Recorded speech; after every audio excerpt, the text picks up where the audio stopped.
Today we are going to draw this adorable squirrel. It's of course a bit cartoonish, slightly exaggerated with chubby cheeks. Probably not exactly like the squirrels we see in nature, but in my opinion it looks very cute.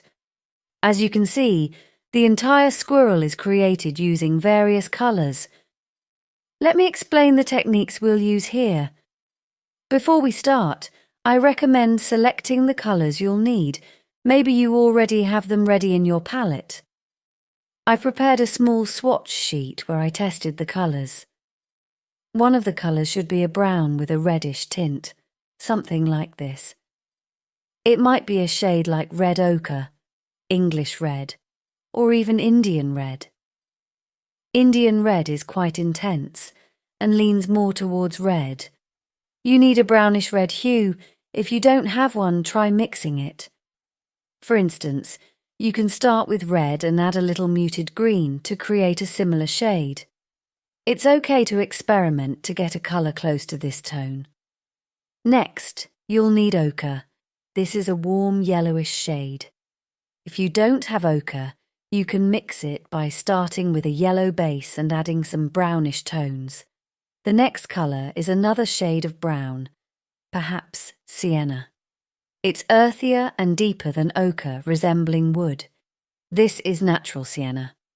So we have our reddish tone, the more yellow ochre tone, and the earthy sienna tone. Finally, you'll need a darker shade. You can mix it with black, but be careful not to make it too cold. Try for a warm tone. I use burnt umber for this purpose. This is the colour range we'll work with. If you're missing any of these shades, prepare your mixes in advance. Sketching the squirrel. To start, let's sketch out the general outline of the squirrel. Its head takes up about 1/3 of the composition on a square sheet. The head is above, the body occupies 2/3 below, and the tail extends to the side. The squirrel should fit comfortably on the page.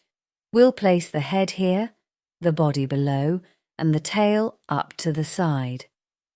If we divide the composition into 4 parts, 1 part is the head, 2 parts make up the body, and the tail will fit in at the top. For now, sketch a general matryoshka-like shape, a basic figure to refine later. It might look like a snowman or nesting doll at this stage. The proportions are simple.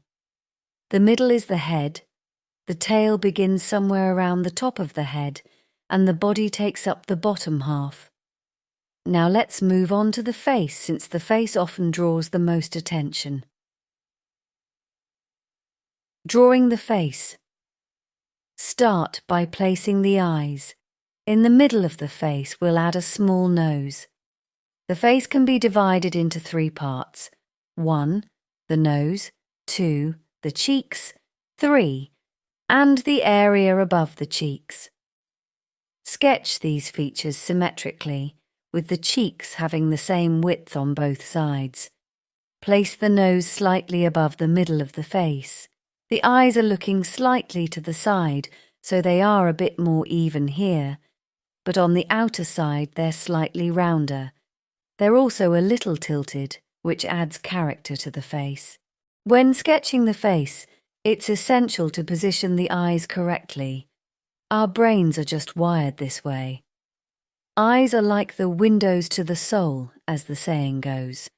We're naturally drawn to the eyes even in illustrations, as they give a sense of connection and bring life to our picture. The ears are perched on top of the squirrel's head, small, pointed shapes that look like little droplets. Now that we have a cute face, let's move on to the paws. The little paws are quite tiny, almost as small as the nose. The elbows are shaped like semicircles, similar to the cheeks, creating a rounded look.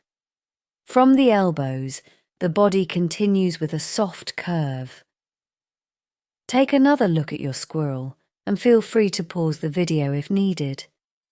Adjust anything that seems a bit off, especially if something feels asymmetrical.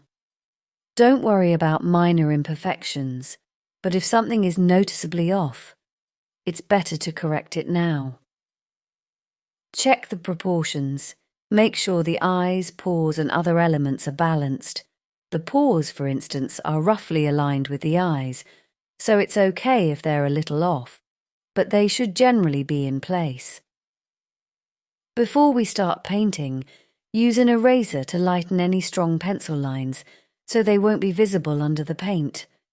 If there are areas with heavy sketch lines, erase them gently. Now let's get into colouring. I'll remind you of the colours we'll use. For simplicity, I'll refer to them as 1. Reddish brown, 2. Regular brown, 3. Ochre, 4. Dark brown. I'll use a large brush to start with the tail. First, I'll apply water to the tail area. It should be damp but not soaked. The paper should absorb some water but shouldn't be overly wet. I recommend testing this effect on a separate sheet to avoid surprises. If any puddles form, gently dab them with a paper towel, but be careful not to soak up too much water. Lightly dab with a damp brush if necessary, then take the reddish-brown colour and carefully apply it along the outline. So here, I'm gently adding colour to the tail, allowing it to spread softly. You can see the fluffy effect starting to take shape. Let me adjust the view. There, now it's visible. The colour flows naturally, creating a soft blend. I'll also add a touch of regular brown to create some variety. This is all done while the surface is wet. Once it begins to dry, avoid adding more as it may cause uneven blotches. We want a soft, even cloud of colour. Don't worry. We'll add more definition once it's dry. The tail now has a nice two-toned, fluffy look. We'll use the same technique for the belly, but this time we want the centre of the belly to stay lighter, so we'll apply less paint there. The edges will have that beautiful reddish-brown, spreading nicely on this paper. Every paper will behave differently. Right now, I'm using a smooth paper which reacts in a unique way. The texture adds character, so it's a matter of personal preference. Use the paper you like best. Now, in the middle, you can add a bit of plain brown. Softly blend it toward the centre to avoid harsh borders. If there are small spots where the paint pools unexpectedly, you can gently adjust them with a slightly damp brush. Thank you for watching this video. This tutorial is part of my premium courses. Access to other courses is available on Patreon. Thank you for your support. I also appreciate donations, and even if you're not ready for the premium courses but enjoy my videos and want to support the channel, you'll find all support options in the description below. Thank you. Like, share with friends, and keep watching. Now I'll switch to a smaller brush and start working on the head. I'll begin with a light, even wash of ochre, covering the whole head except for the eyes, using a soft, light mix. If some areas flow a bit, that's okay. A little movement is natural. If it gets too dark in places, you can gently spread the paint with a dry brush to lighten it. Starting with the reddish brown, I'll use a nearly dry brush, gradually adding colour in strokes that follow the direction of fur growth. To avoid detailing each stroke, here's a quick guide. Fur on the nose grows upward. Around the eyes it radiates like sunshine, following the shape of the brow. Around the eyes, there's a lighter line that can be left as a white highlight. As I continue, I'm aiming to keep the brush almost dry. There's still a little moisture left, but it's mostly dried. If you have extra colour, you can gently blend it upward with a clean, dry brush, creating a soft, fur-like effect. If you feel there's excess paint on the brush, keep a cloth nearby to blot it off. I'm now adding a bit more brown. Since the light is coming from this side, the other side will be a bit more shaded and unevenly lit. On the nose, the fur is very short, but there are still some subtle shadows. Instead of adding harsh lines, just gently darken certain areas. Now, I'm carefully adding a touch of dark brown. Be cautious with black. If you use it, mix it with brown to avoid it looking too harsh. Black can easily overpower and make things look muddy. Let's draw the eyes now to bring the character to life. It makes a big difference once the eyes are added. Leave a light area around the eyes. You can also gently erase any paint around the face to keep it soft. For extra detail, add a fine line at the top of the eye.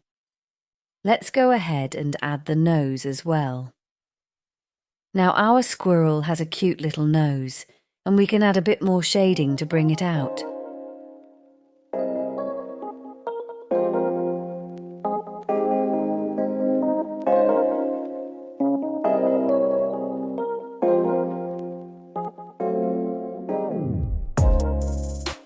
For the ears, I'll start with ochre and gradually add highlights.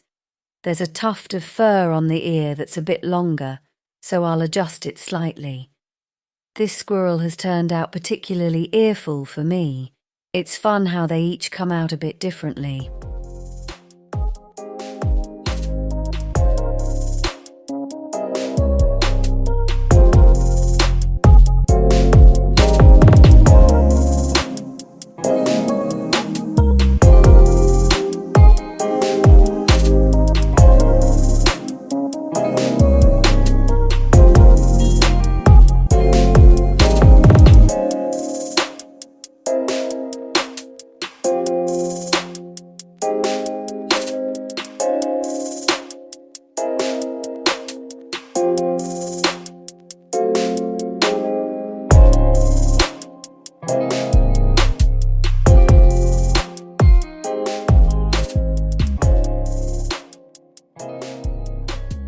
The same process applies to the belly and paws.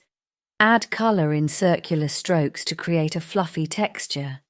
Add shadows here and there for more depth.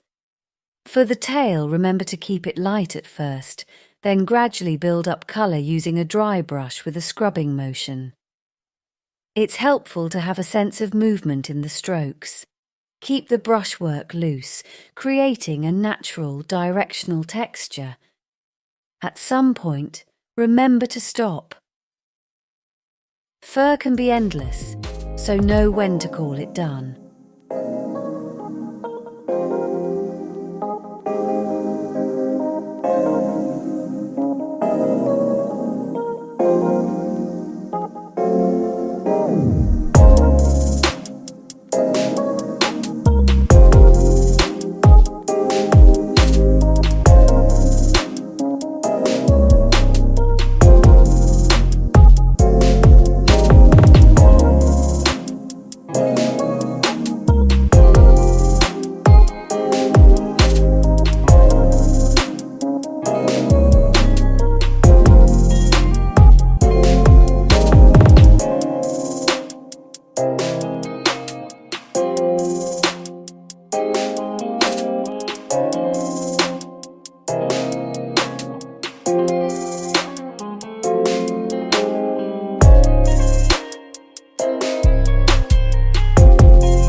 For the background, I like my subjects to have a bit of grounding.